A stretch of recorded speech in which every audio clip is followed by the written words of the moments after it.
آپ ہمیں کال بھی کر سکتے ہیں. کال کرنے کے لیے ہمارا نمبر ہے 04211700000 یعنی 042111700 اور 000. اس پہ آپ ڈائل کرتے وقت ٹی وی کی آواز، ٹی وی کا والیوم پلیز برائے مہربانی بند کر لیجئے گا.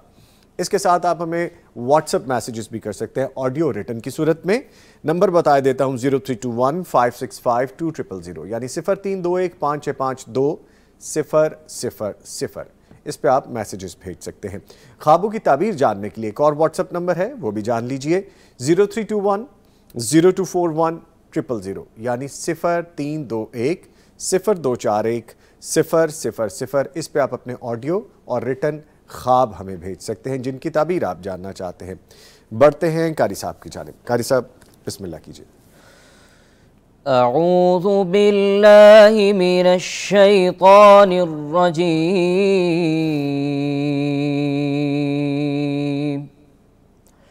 بسم اللہ الرحمن الرحیم ظهر الفساد في البر والبحر بما كسبت أيدي الناس ليذيقهم بعض الذي عملوا لعلهم يرجعون قل سيروا في الأرض فانظروا كيف كان عاقبة الذين من قبل كان أكثرهم مشركين فأقم وجهك للدين القيم من قبل أن يأتي يوم لا مرد له من الله يومئذ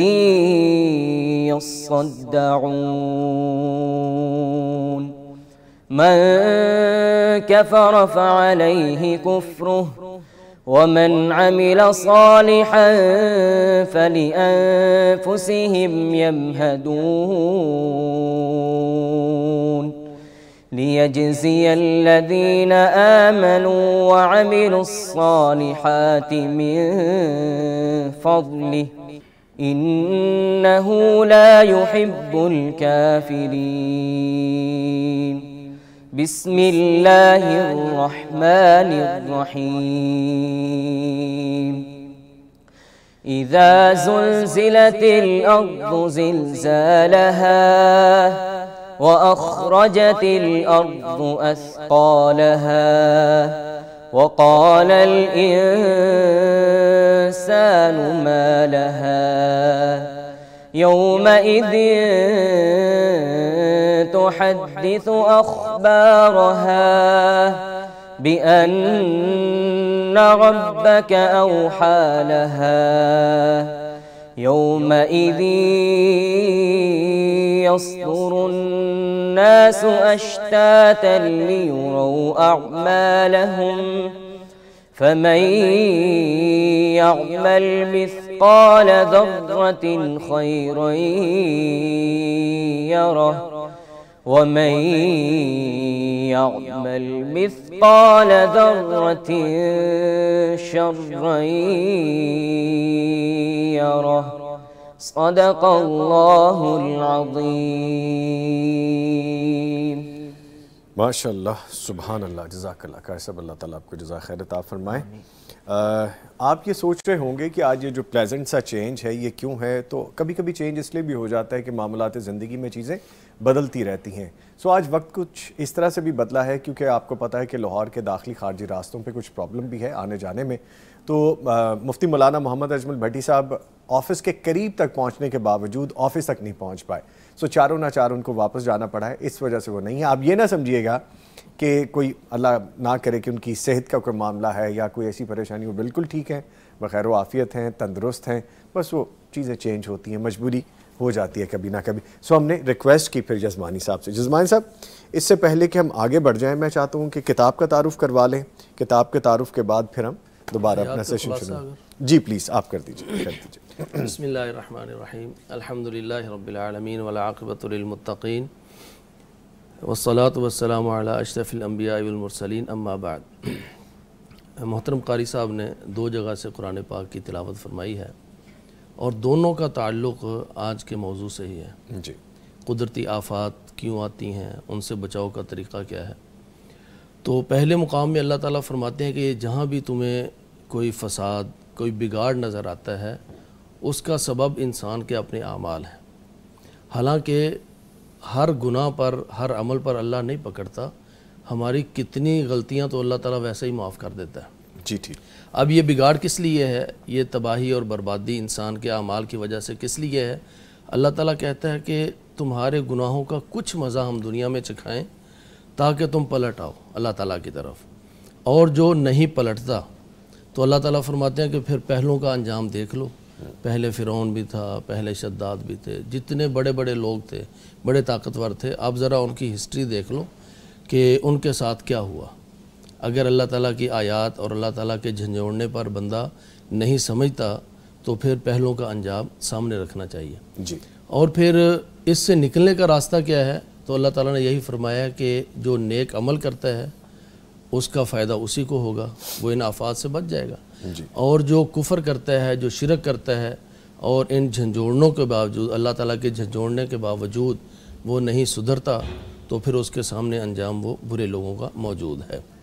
جی ٹھیک۔ اور دوسرے مقام پر اللہ تعالیٰ نے فرمایا کہ قیامت والے دن زمین جو ہے وہ ہل جائے گی، زلزلہ آئے گا اور زمین کے اندر سے جتنی بھی خبریں ہیں زمین کی وہ ساری نکل آئیں گی۔ تو یہ دنیا کے اندر جو زلزلے، سیلاب یا اس طرح کی چیزیں آتی ہیں، سیلاب کی صورت میں بھی زمین کے اندر سے کئی چیزیں نکل آتی ہیں۔ زلزلہ آتا ہے تو الٹ پلٹ ہو جاتا ہے معاملہ۔ تو دراصل ان کے ذریعے سے اللہ تعالیٰ قیامت کی یاد دلانا چاہتا ہے کہ قیامت والے دن یہ زمین بول بول کر بتائے گی، اور ہمارے سینوں میں جو چھپے ہوئے راز ہیں اور ہمارے کئی راز زمین کے اندر چھپے ہوئے ہیں، وہ قیامت والے دن سب کے سب عیاں ہو جائیں گے۔ تو اس لیے اس دن کے لیے نیک اعمال کر لیں۔ اگر کسی نے چھوٹا سا بھی نیک عمل کیا، وہ قیامت والے دن اس کے سامنے آئے گا، اور اگر اس نے برا عمل کیا ہوگا اور معافی نہیں مانگی ہوگی تو وہ بھی سامنے آ جائے گا۔ تو اللہ رب العزت ہمیں یہ جو قدرتی آفات ہیں اس میں جو اللہ تعالیٰ نے اسباق رکھے ہیں وہ اسباق سمجھنے کی توفیق عطا فرمائے، اور ہمیں نیک بننے کی اور برائی سے بچنے کی توفیق عطا فرمائے۔ آمین یا رب العالمین۔ آج کی کتاب کی طرف بڑھتے ہیں۔ کتاب آپ کو دکھائے دیتے ہیں، یہ دیکھیے جی، یہ آج کی کتاب ہے۔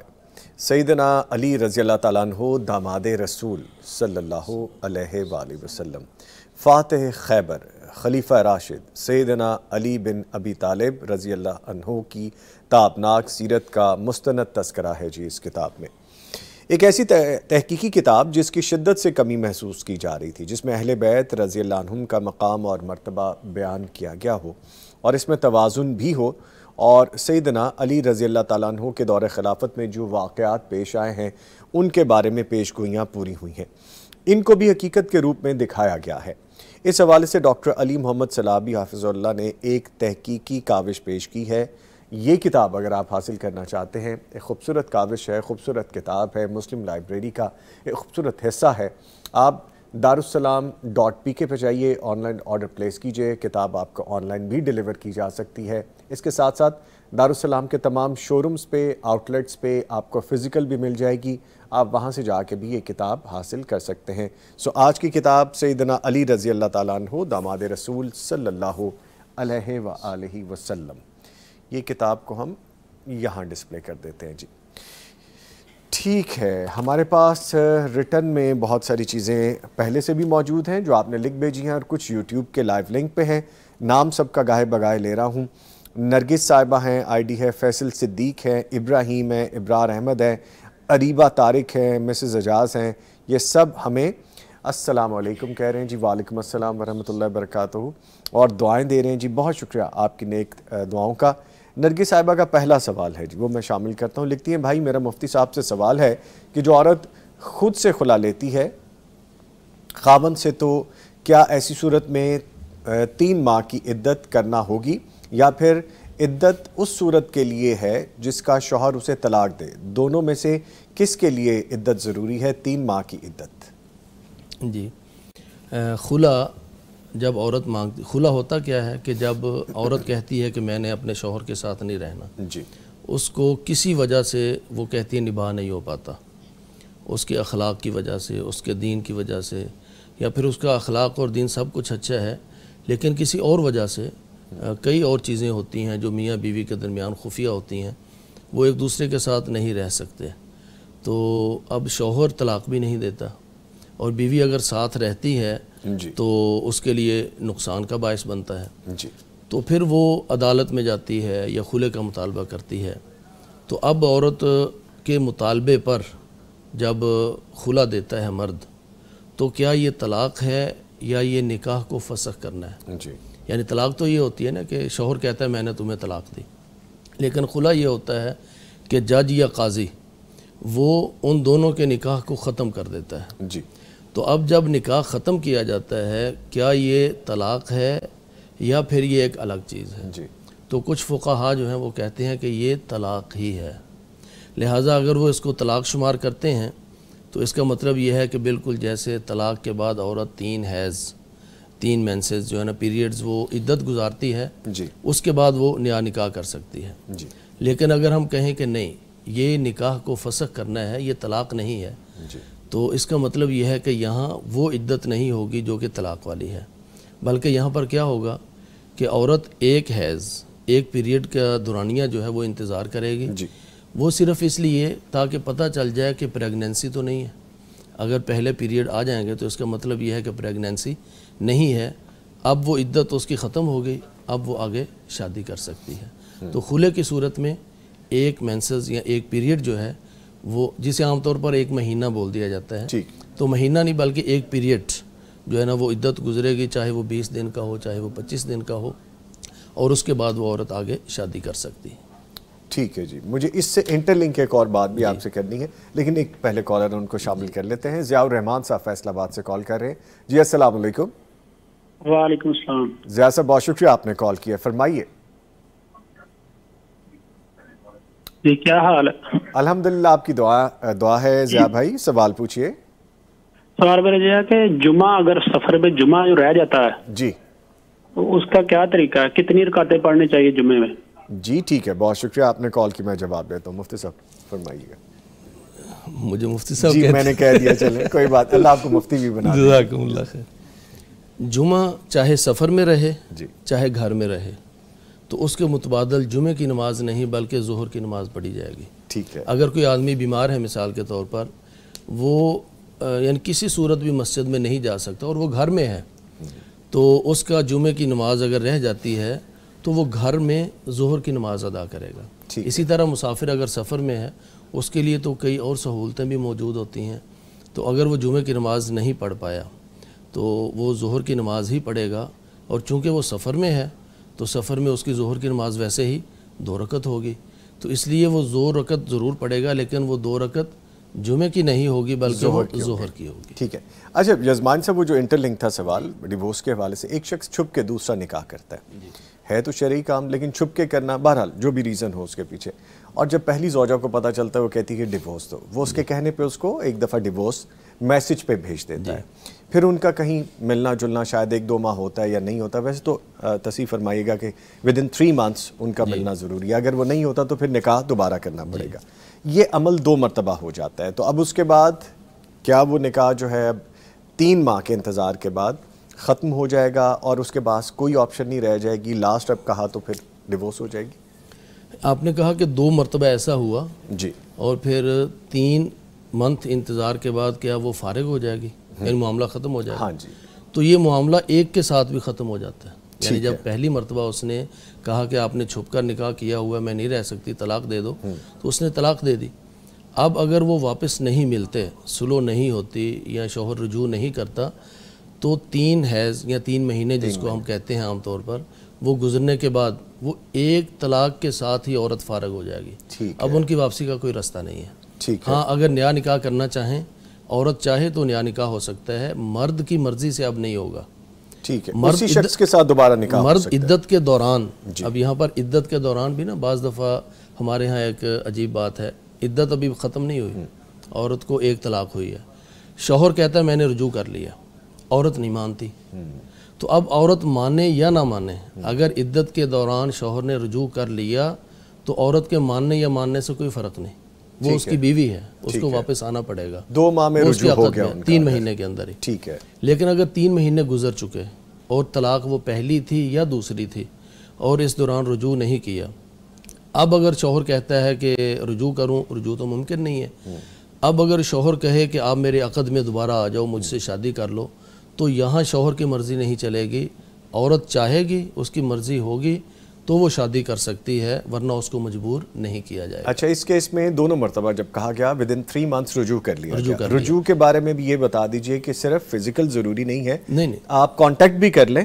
جیسے آپ نے کہا نا کہ میسج سے اس نے طلاق دے دی، ایسے وہ میسج کے ذریعے سے رجوع بھی کر لیتا ہے تو رجوع ہو جائے گا، لیکن اس کے لیے فزیکل ریلیشن قائم کرنا ضروری نہیں ہے۔ ایک بندہ بیرون ملک بیٹھا ہوتا ہے اور عام طور پر یہ تلخیاں ہو جاتی ہیں، بعض دفعہ جب لمبی لمبی کالز ہوتی ہیں نا تو اس پہ بعض دفعہ تلخی کی وجہ سے وہ وہیں پہ طلاق ہو جاتی ہے، تو اسی طرح فون پہ ہی وہ رجوع بھی کر سکتا ہے۔ ٹھیک ہے۔ اور دوسری مرتبہ یعنی کہ جب 2 مرتبہ ہو گیا اور پھر اس کے بعد اس کے پاس کوئی آپشن نہیں، جب 2 مرتبہ ہو گیا رجوع ہو چکا ہے، ہاں جی، اب خدا نخواستہ کل کو تیسری وہ طلاق دے دیتا ہے، اب کوئی گنجائش نہیں، اب کوئی گنجائش نہیں۔ ٹھیک ہے، ایک اور کالر ہیں جنہیں شامل کر لیتے ہیں، بانو کوثر صاحب ہے ہمارے ساتھ لائن پہ۔ جی السلام علیکم۔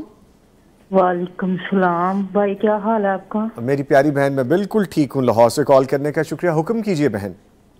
وہ میرا نام نواسا ہے، تو اس کا نام ہے محمد ولی، تو سب کہتے ہیں اس کا نام نا بھاری ہے، تو یہ پوچھنا تھا۔ اور دوسرا یہ کہ ڈاکٹر کو بھی دکھایا، وہ روتا بہت ہے، تو اس کے بھی بارے میں کوئی وظیفہ بتا دیں یا کچھ بتا دیں۔ جی ٹھیک ہے، بہت شکریہ، جزاکم اللہ خیرہ، آپ نے کال کی ہے، اللہ آپ کو زندگی صحت دے۔ جواب لیتے ہیں، سر فرمائیے گا۔ نواسا کا ہے نا؟ ہاں جی، نواسا محمد ولی ہے۔ ہاں جی، محمد ولی تو نام بہت پیارا ہے، میرے اپنے مانجے کا نام ولی۔ ہاں جی، یعنی یہ ایسا محمد جو کہ اللہ کا دوست ہو، اللہ کے قریب ہو، تو ہمیں تو اس نام سے اچھا شگون لینا چاہیے۔ اچھا شگون یہ ہوتا ہے کہ نبی کریم صلی اللہ علیہ وسلم جب کسی حسین چہرے والے کو دیکھتے، جب کسی اچھے نام والے کو دیکھتے، تو اس کے اندر جو معنی ہوتا ہے نا، اس کا شگون لیا کرتے۔ مثلا کسی سہیل سامنے آ گیا، تو آپ صلی اللہ علیہ وسلم کسی کام کے لیے تشریف لے جا رہے ہیں، تو کہیں کہ انشاءاللہ اب یہ کام آسان ہو جائے گا، کیوں؟ سہیل سامنے آیا ہے، سہل سامنے آیا ہے۔ تو محمد ولی دونوں نام بہت ہی پیارے ہیں، بہت ہی خوبصورت ہیں، تو انشاءاللہ محمد الرسول اللہ صلی اللہ علیہ وسلم جو میرے اور آپ کے سب کے پیر و مرشد ہمارے رہنما ہیں، تو ان کی سیرت پر عمل کرتے ہوئے یہ بچہ انشاءاللہ اللہ کا ولی بن جائے، اللہ کا دوست بن جائے، تو یہ کوئی نام بھاری نہیں، نہ محمد ولی بھاری ہے، نہ دنیا کے اندر کوئی نام بھاری نہیں ہے۔ اچھا، جو لوگ یہ کہہ دیتے ہیں کہ نام بھاری ہے، بھائی اللہ کے بندو نام دیکھو کتنے خوبصورت نام ہیں، اور آپ یہ کہہ رہے ہیں، اور بعض نام نا تلفظ میں ادائیگی میں مشکل ہو سکتے ہیں، یہ تو بولنے میں بھی بڑا آسان ہے، محمد ولی، یہ تو بولنے میں بھی بہت آسان ہے۔ اور وہ جو رو رہے ہیں برخودار، تو ان کو ڈاکٹر سے کچھ چیک کروائیں، کوئی مسئلہ نہیں ہے، یعنی نام کوئی محمد ولی بھی بھاری نہیں ہے، اور دنیا کے اندر کوئی نام بھاری نہیں ہے، بس اس کا مطلب ٹھیک ہونا چاہیے۔ محمد ولی کا نام ٹھیک ہے۔ اور جہاں تک بچے کے رونے کی بات ہے، تو اس کو دم کریں، یعنی بچے کو دم، یعنی علاج معالجہ بھی کروائیں، لیکن اگر ڈاکٹر کے پاس بار بار لے جانے پر بھی، جیسا کہ انہوں نے کہا کروا رہے ہیں لیکن وہ چپ نہیں ہوتا، تو اس کے چپ نہ ہونے کی وجہ اور بھی ہو سکتی ہے۔ آج کل ہمارے پاس یہ موبائل ہیں، والدہ صاحبہ بھی موبائل پہ لگے ہوئے ہیں، والد صاحب بھی موبائل پہ لگے ہوئے ہیں، اور بچہ چاہتا ہے کہ ہمیں والدین کی توجہ ملے، چھوٹا بچہ، تو والدہ کی گود میں بیٹھنا چاہتا ہے، والدہ کے ساتھ بیٹھنا چاہتا ہے، وہ اگر اس کو میسر نہیں ہے تو پھر وہ روئے گا، لیکن یہ کرنے کے باوجود اگر وہ ایسا ہے تو پھر اس کو دم کیا جائے، اور دم جو ہے وہ سورۃ الفاتحہ 7 مرتبہ پڑھ لیں، اور آخری 2 سورتیں قل اعوذ برب الفلق، قل اعوذ برب الناس، یہ 3 دفعہ پڑھ کے پھونک مار دیں، اور ایک دعا ہے اعیذک بکلمات اللہ التامہ من کل شیطان وہامہ ومن کل عین لامہ۔ یہ وہ دم ہے جو سیدنا حسن اور حسین رضی اللہ تعالیٰ عنہما، جو جنت کے نوجوانوں کے سردار اور آپ صلی اللہ علیہ وسلم کے باغ کی مہکتی ہوئی کلیاں ہیں، تو آپ صلی اللہ علیہ وسلم یہ دم کیا کرتے تھے ان کو، اور فرمایا کرتے تھے کہ یہ دم ہمارے جد امجد یعنی سیدنا ابراہیم علیہ السلام اپنے بیٹوں اسحاق اور اسماعیل علیہ السلام کو کیا کرتے تھے، تو یہ دم کریں، انشاءاللہ رونا بند ہو جائے گا۔ فیصل صدیق صاحب ہمیں سلام کہہ رہے ہیں جی، وعلیکم السلام. کہتے ہیں کہ کیا چھوٹے دودھ پیتے بچے کی الٹی ناپاک ہوتی ہے؟ کیا اس کی والدہ وہ کپڑے جس پر اس کے بچے نے الٹی کی ہو اسی میں نماز ادا کر سکتی ہے؟ جی جو الٹی ہے نا، اس کے بارے میں دو آراء ہیں، بلکہ اس کی دو کیفیتیں ہی بنتی ہیں. جو بچہ دودھ پینے والا ہے، بعض دفعہ وہ بالکل ابھی دودھ پیا ہے اسی وقت وہ نکال دیتا ہے، کیا کر دیتا ہے. تو وہ والا دودھ تو کوئی مسئلہ نہیں ہے، وہ کپڑوں پہ گر جائے اس کا کوئی ایشو نہیں ہے، وہ پاک ہے. اور اس میں تھوڑا سا سمیل وغیرہ کا مسئلہ ہوگا، اسے صاف کر کے وہ نماز پڑھ سکتی ہیں. لیکن اگر دودھ باقاعدہ معدے میں چلا گیا ہے اور معدے سے واپس آیا ہے کچھ دیر کے بعد، وہ کوئی خوراک کا یا غذا کا حصہ بن چکا، تو پھر یہاں پر فقہا کہتے ہیں کہ وہ پاک نہیں ہے. کیوں؟ وہ معدے سے واپس آیا ہے تو وہ یعنی ایک طرح سے جیسے وہ پخانہ فضلہ بننے لگتا ہے تو اس طرح کی وہ کیفیت بنتی ہے. اچھا، تو اس لیے وہ کہتے ہیں کہ یہ ناپاک ہوگا اور اس کو جو ہے نا وہ کپڑوں کو دھونا پڑے گا.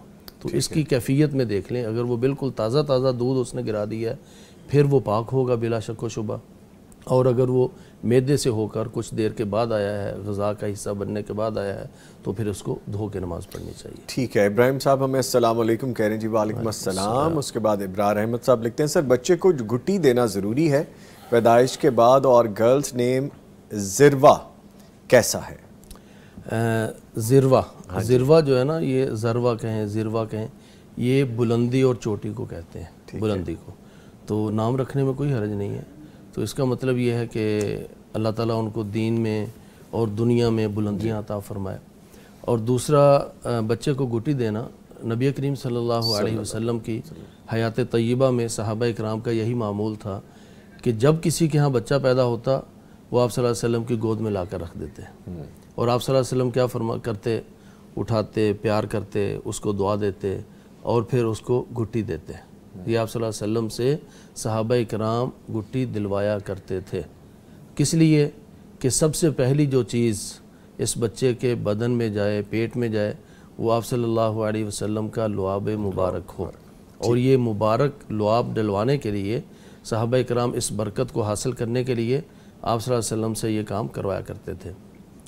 اور آپ صلی اللہ علیہ وسلم کے بعد صحابہ اکرام نے یہ کام ایک دوسرے سے کروایا ہے، ایسا کوئی تاریخ کے اندر یا سیرت کے اندر ایسا نہیں ملتا. یہ آپ صلی اللہ علیہ وسلم سے کروایا صحابہ اکرام نے. تو اگر کوئی اس چیز کو مد نظر رکھتے ہوئے آج بھی کرتا ہے اور اس کو یعنی طبی طور پر بھی اس کے کوئی فوائد وغیرہ نظر آئیں تو پھر کرنے میں کوئی حرج نہیں ہے. لیکن اس کو یوں سمجھنا کہ اس کے بغیر وہ بچے کی زندگی کا جو آغاز ہے وہ ایک طرح سے نامکمل ہے، تو یہ بات درست نہیں ہے. یہ لازمی نہیں ہے، اگر کوئی کر لے تو ٹھیک. ویسے تو آج کل ڈاکٹر جو ہے نا شاید اس سے منع کرتے ہیں. وہ کہتے ہیں شروع میں جو ہے نا اس طرح کی چیز ایمٹی سٹمک بالکل وہ یعنی اس سے منع کرتے ہیں. تو اگر طبی طور پر یہ ڈاکٹر منع کر دیں تو پھر تو ظاہر روکی جانا چاہیے. لیکن اس کو آپ صلی اللہ علیہ وسلم کے بعد صحابہ اکرام نے یوں معمول بنایا نہیں ہے، تو اس لیے اگر کوئی بغیر گھٹی کے بھی بچہ ہے تو کوئی مسئلہ نہیں ہے اس سے. ٹھیک ہے جی. ایک کالر ہے، ان کی جانب بڑھتے ہیں جی. السلام علیکم. وعلیکم السلام بھائی، کیا حال ہے آپ نے؟ انم صاحبہ ساہیوال سے کال کر رہی ہیں. میری بہن میں بالکل ٹھیک ہوں. کیا پوچھنا ہے آپ نے؟ بھائی سوال پوچھنا، مجھے ساتھ سوال پوچھنا تھا کہ ہم نے قربانی میں جانور دیے تھے تو وہ اگلا بندہ ہمیں پیسے نہیں دے رہا، تو اس کے لیے کوئی وظیفہ پوچھنا تھا. اچھا جی، چلیں اللہ پاک آسانیاں کریں. دوسرا سوال یہ تھا کہ وہ کچھ لوگ کہتے ہیں کہ اذان کا جواب نہیں دینا چاہیے، تو یہ پوچھنا تھا کہ کنفرم کرنا چاہتی تھی کہ اذان کا جواب دینا چاہیے یا نہیں. ٹھیک ہے جی بیٹا، بہت شکریہ آپ نے کال کی. میں ابھی جواب دیتا ہوں. مفتی صاحب چلیں اللہ آپ کو مفتی بنا دے. یزمانی صاحب یہ سوال ہم پہلے بھی ایڈریس کر چکے، لیکن چونکہ بہن نے بیٹی نے کہا ہے تو فرمائیے. لوگ اتنا عرصہ ہو گیا قربانی کے جانور بیچ چکے، اس کی رقم ابھی تک نہیں دے رہے. اس کے لیے ایک تو وہی جو وظیفہ درود شریف کا آپ بھی بتاتے ہیں، بھٹی صاحب بھی بتاتے ہیں، اور یہ آزمودہ نسخہ ہے. تو یہ ذہن میں رکھ کے کہ یا اللہ میں اس پریشانی کو مد نظر رکھ کے میں یہ وظیفہ کر رہا ہوں درود کا، تو انشاءاللہ یہ پریشانی حل ہوگی. اور دوسرا جو دعا ہے نا، ربنا آتنا فی الدنیا حسنہ وفی الآخرۃ حسنہ وقنا عذاب النار، اس کا مطلب یہ ہے کہ یا اللہ دنیا کی بھلائی عطا فرما.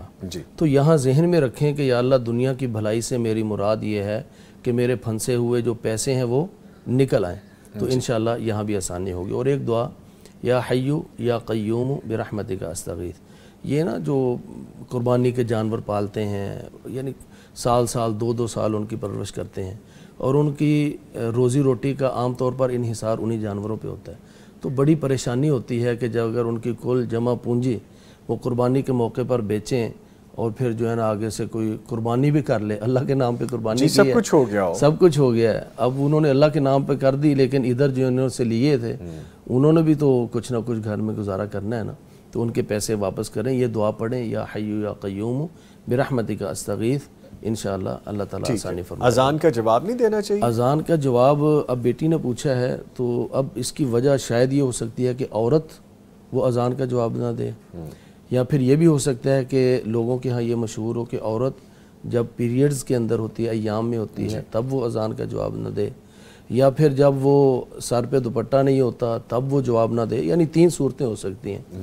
تو نہ تو عورت کے لیے اذان کا جواب منع ہے, اور نہ اس وقت منع ہے جب عورت پیریڈز کے اندر ہوتی ہے, اس نے نماز نہیں پڑھنی, لیکن اذان کا جواب بالکل وہ دے سکتی ہے, اس کے بعد دعا بھی پڑھ سکتی ہے. اور اگر عورت کے سر پہ دوپٹہ نہیں ہے تب بھی وہ اذان کا جواب دے سکتی ہے. اگلے سوال کا جواب بھی آپ نے ساتھ ہی دے دیا. یہ سوال اریبہ کیونکہ وہ سوال کے اندر نا ابہام تھا کہ بیٹی نے وضاحت نہیں کی کس وجہ سے وہ اذان, کیونکہ عام طور پر تو کوئی بھی نہیں کہتا, یعنی یہ تو کسی امام کا کسی فقیہ کا قول نہیں ہے کہ آپ اذان کا جواب نہ دیں. سوری میں آپ کی بات ہو چک رہا ہوں. یہی بات ہمیں اریبہ طارق نے لکھی اور کہتی ہے نوید بھائی آپ کا پروگرام میری ماما بہت شوق سے دیکھتی ہیں اور دل سے آپ کے لیے دعائیں نکلتی ہیں. بہت شکریہ, بہت شکریہ. بڈی صاحب کو بھی دعائیں دے رہے ہیں, جزمانی صاحب کو بھی دعائیں دیں, آج جزمانی صاحب ہمارے ساتھ ہیں. اور انہوں نے یہی پوچھا تھا کہ اذان کے وقت سر پہ دوپٹہ لینا اہم ہے, تو جی آپ کو آٹومیٹکلی جواب مل گیا.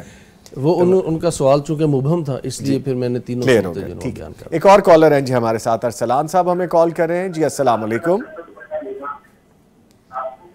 اسلان صاحب بھاول نگر سے کال کرنے کا شکریہ. ٹی وی کی آواز بند کر لیجئے, سوال جلدی سے پوچھ لیجئے. وعلیکم السلام. ارے یہ تو ارسلان صاحب نہیں ہے.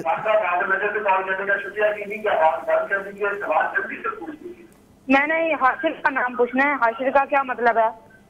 اچھا جی, بہت شکریہ آپ نے کال کی. جی ارسلان صاحب ہی تھے. حاشر نام کا کیا مطلب ہے؟ جی حاشر یہ نبی کریم صلی اللہ علیہ وسلم کے مبارک ناموں میں سے ایک نام ہے, الحاشر, کہ قیامت والے دن جن کے قدموں پہ دنیا کو یا لوگوں کو اکٹھا کیا جائے گا. جی. اور حشر, یوم الحشر, قیامت کے دن کو حشر کہا جاتا ہے کہ جہاں لوگوں کو جمع کیا جائے گا. تو حاشر جمع کرنے والا, اکٹھا کرنے والا. تو اگر کسی آدمی کا نام حاشر ہے تو ہم کہہ سکتے ہیں کہ وہ انشاءاللہ نیکی کے امور کو جمع کرنے والا, بکھرے ہوئوں کو جمع کرنے والا, ٹوٹے ہوئے دلوں کو جوڑنے والا. تو اللہ تعالیٰ ایسا بنائے اگر کوئی ایسا حاشر ہے. ٹھیک ہے جی, ٹھیک ہے. لیں جی, جو سوال رہ گئے انشاءاللہ کل کی نشست میں شامل کرنے کی کوشش کریں گے. اپنے معزز مہمانوں کا شکریہ ادا کرتا چلوں ہمارے ساتھ موجود رہے قاری محمد اسحاق صاحب. قاری صاحب آپ کا آنے کا بہت شکریہ. اور ان کے ساتھ موجود رہے جناب شیخ ہاشم جزمانی صاحب. سر آپ کے بھی آنے کا بہت شکریہ. لیں جی, اس کے ساتھ ہی یہاں پہ ایک وقفہ لے رہے ہیں. جب واپس آئیں گے تو ہم خاص طور پہ بات کریں گے قدرتی آفات سے بچاؤ اور احتیاطی تدابیر کے حوالے سے. ملتے ہیں ایک بریک کے بعد.